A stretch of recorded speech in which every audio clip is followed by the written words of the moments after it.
എല്ലാവർക്കും സുഖമാണെന്ന് വിശ്വസിക്കുന്നു. ഡിജിറ്റൽ റവന്യൂ കാർഡ് തന്നെ നമ്മൾ പ്രസിദ്ധീകരിക്കുകയാണ്. നിങ്ങൾക്ക് ഭൂമിയും ഭൂമിയിലെ കെട്ടിടവുമായി ബന്ധപ്പെട്ട നിരവധികളായിട്ടുള്ള വിവരങ്ങൾക്ക് പലതവണ വില്ലേജ് ഓഫീസിൽ കയറി ഇറങ്ങാതെ ATM കാർഡ് പോലെ നമ്മുടെ കയ്യിലുള്ള ഒറ്റ കാർഡിൽ ഈ വിവരങ്ങളെല്ലാം രേഖപ്പെടുത്തി വെക്കാൻ കഴിഞ്ഞാൽ അതിൻ്റെ QR കോഡ് സ്കാൻ ചെയ്യുമ്പോൾ അതെല്ലാം നമുക്ക് മനസ്സിലാക്കുന്ന വിധത്തിൽ ഒരു റവന്യൂ കാർഡിലേക്ക് തന്നെ കമ്പ്യൂട്ടറിലെ സംവിധാനങ്ങൾ മാറ്റം ഉണ്ടാകുന്നു. കേരളത്തിലിപ്പോൾ ഡിജിറ്റൽ റീസർവേ 10 ലക്ഷം ഹെക്ടർ. സംസ്ഥാനത്ത് റവന്യൂ കാർഡ് ഉടൻ പുറത്തിറക്കുമെന്ന് റവന്യൂ മന്ത്രി കെ രാജൻ വ്യക്തമാക്കി. നവംബർ 1-നാണ് റവന്യൂ കാർഡ് പ്രഖ്യാപിച്ചത്. ഇതുമായി ബന്ധപ്പെട്ട വിവരങ്ങളും ഭൂമി സംബന്ധമായ മറ്റു അറിയിപ്പുകളുമാണ് വീഡിയോയിൽ പങ്കുവെക്കുന്നത്. കേരള സർക്കാർ പുതുതായി അവതരിപ്പിക്കുന്ന ഡിജിറ്റൽ റവന്യൂ കാർഡ് ഭൂമി സംബന്ധമായ എല്ലാ വിവരങ്ങളും ഒരു സ്മാർട്ട് കാർഡിൽ ലഭ്യമാക്കുന്ന പദ്ധതിയാണ്. ഒരു ATM കാർഡിന്റെ മാതൃകയിലുള്ള ഈ കാർഡ് വഴി റവന്യൂ വകുപ്പിലെ സേവനങ്ങൾ കൂടുതൽ ലളിതമാകും. കാർഡിലെ പ്രധാന സവിശേഷതകൾ ഇതൊക്കെയാണ്. ഏകീകൃത വിവരങ്ങളായിരിക്കും. ഭൂമിയുടെ അളവ്, നികുതി വിവരങ്ങൾ, കെട്ടിടങ്ങളുടെ വിശദാംശങ്ങൾ, ബാധ്യതകൾ എന്നിവയെല്ലാം ഈ കാർഡിൽ അടങ്ങിയിരിക്കും. ഡിജിറ്റൽ സുരക്ഷയാണ് മറ്റൊന്ന്. കാർഡിൽ 10 അക്ക ഡിജിറ്റൽ നമ്പറും QR കോഡും ചിപ്പും ഉപയോഗിച്ചിട്ടുണ്ട്. വിവരങ്ങൾ വേഗത്തിൽ ഇതുമൂലം പരിശോധിക്കാൻ സാധിക്കും. QR കോഡ് സ്കാൻ ചെയ്തുകൊണ്ട് എല്ലാ വിവരങ്ങളും വേഗത്തിൽ പരിശോധിക്കാനാകും. മാത്രമല്ല, സർട്ടിഫിക്കറ്റുകൾക്ക് പകരമായി ഉപയോഗിക്കാം. വിവിധ ആവശ്യങ്ങൾക്ക് വില്ലേജ് ഓഫീസിൽ നിന്നും പലതവണ സർട്ടിഫിക്കറ്റുകൾ വാങ്ങുന്നതിന് പകരം ഈ കാർഡ് ഉപയോഗിക്കാൻ സാധിക്കും.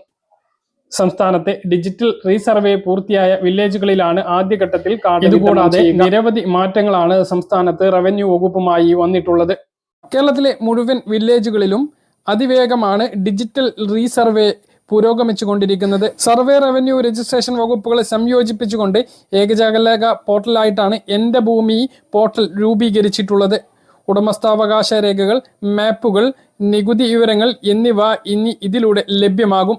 പഴയ ചെയിൻ സർവേയിലെ അപാകതകൾ പരിഹരിച്ച് ആധുനിക സാങ്കേതിക വിദ്യകളായ DGPS ടോട്ടൽ സ്റ്റേഷൻ ഉപയോഗിച്ചാണ് അതിരുകൾ നിശ്ചയിക്കുന്നത്. ഡിജിറ്റൽ സർവേ പൂർത്തിയാകുന്നതോടെ ഓരോ ഭൂവുടമകൾക്കും ഡിജിറ്റൽ പ്രോപ്പർട്ടി കാർഡ് ലഭിക്കും. ഇത് ഭൂമിയുടെ ആധികാരിക രേഖയായി മാറും. ഭൂമിയുടെ കൃത്യമായ വിസ്തീർണം, അതിരുകൾ, ഉടമസ്ഥൻ തുടങ്ങിയ വിവരങ്ങൾ QR കോഡ് സഹിതം രേഖപ്പെടുത്തിയിരിക്കും. അടുത്തത് റെഗുലറൈസേഷൻ ക്രമവൽക്കരണ ബില്ലാണ്. ഡിജിറ്റൽ സർവേയിൽ കണ്ടെത്തുന്ന അധിക ഭൂമി ക്രമവൽക്കരിക്കുന്നതിനായി സർക്കാർ കഴിഞ്ഞ നിയമസഭാ സമ്മേളനത്തിൽ പുതിയ നിയമം കൊണ്ടുവന്നിരുന്നു. സർട്ടിഫിക്കറ്റ് ഓഫ് ഓണർഷിപ്പ്, അതായത് ആധാരത്തിൽ ഉള്ളതിനേക്കാൾ കൂടുതൽ കൈവശമുണ്ടെങ്കിൽ അത് തർക്കമില്ലാത്തതാണ് എങ്കിൽ നിശ്ചയിച്ച ഫീസ് അടച്ച് നിയമപരമായി സ്വന്തമാക്കാൻ ഇതിലൂടെ സാധിക്കും.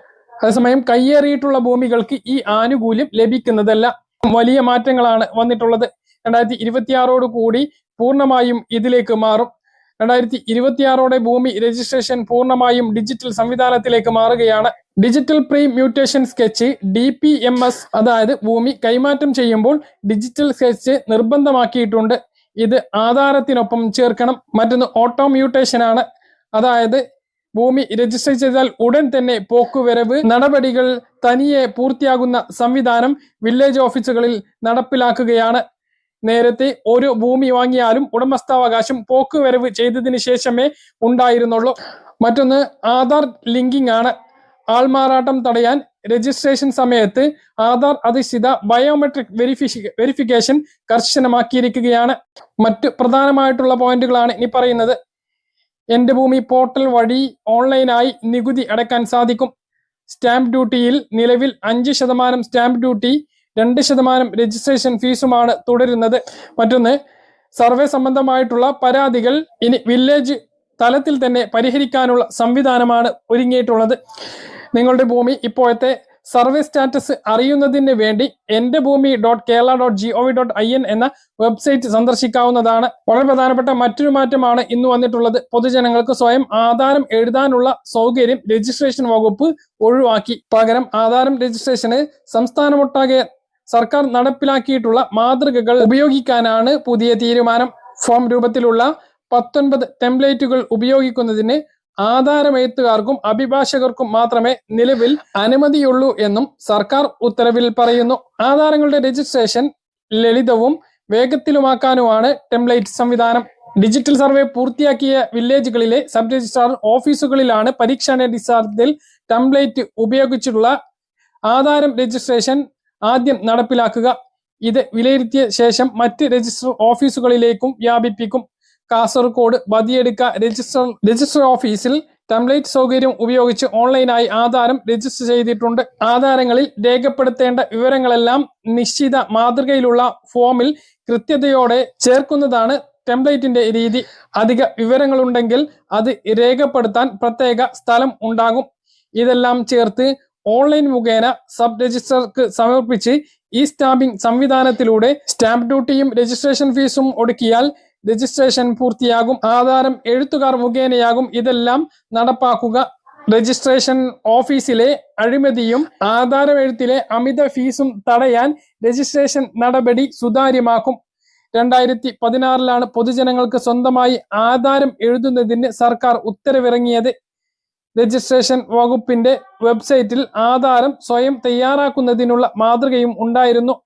എന്നാൽ 9 വർഷത്തിനിടെ 10,000-ൽ പരം ആളുകൾ മാത്രമേ ഇത് പ്രയോജനപ്പെടുത്തിയുള്ളൂ. ആധാരം സ്വയം തയ്യാറാക്കുന്നത് നിർത്തണമെന്ന് ആധാരം എഴുത്തുകാർ നിരന്തരം ആവശ്യപ്പെട്ടുകൊണ്ടിരിക്കുകയായിരുന്നു. ഇതിനിടെയാണ് ഇപ്പോൾ സർക്കാർ ഉത്തരവ് വന്നിട്ടുള്ളത്. അപ്പോൾ ഭൂമിയുള്ള ആളുകളെല്ലാം ഈ കാര്യങ്ങൾ ശ്രദ്ധിക്കുക. Digital survey പുരോഗമിച്ചുകൊണ്ടിരിക്കുകയാണ്.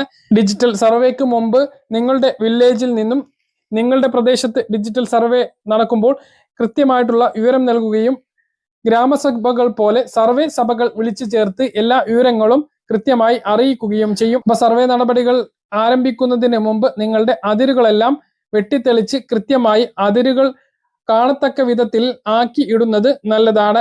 സർവേ നടക്കുന്നതിലൂടെ അധികമുള്ള നിങ്ങളുടെ ഭൂമി ആധാരത്തിൽ ഉള്ളതിനേക്കാൾ ഭൂമി ഉണ്ട് എങ്കിൽ, മറ്റ് തർക്കങ്ങൾ ഇല്ലാത്തതാണ് എങ്കിൽ അത് നിങ്ങൾക്ക് തന്നെ കുറച്ച് ഫീസ് അടച്ചുകൊണ്ട് സ്വന്തമാക്കാൻ, അതായത് ആധാരമാക്കാൻ കഴിയുന്നതാണ്. ഓർമ്മിപ്പിക്കാനുള്ളത്, ഇനി പെൻഷൻ ലഭിച്ചു കഴിഞ്ഞാൽ അത് കമന്റ് ആയിട്ട് അറിയിക്കാൻ ആരും മറക്കരുത്. പറഞ്ഞ കാര്യങ്ങൾ കൃത്യമായിട്ട് മനസ്സിലാണെന്ന് കരുതുന്നു. ഇതുപോലുള്ള ഇൻഫർമേഷൻ ലഭിക്കാൻ ചാനൽ സബ്സ്ക്രൈബ് ചെയ്യുക, ബെൽ ഐക്കൺ എനേബിൾ ചെയ്ത് നോക്കുക. മറ്റൊരു വീഡിയോയുമായി നമുക്ക് വീണ്ടും കാണാം. അതുവരേക്കും ബൈ.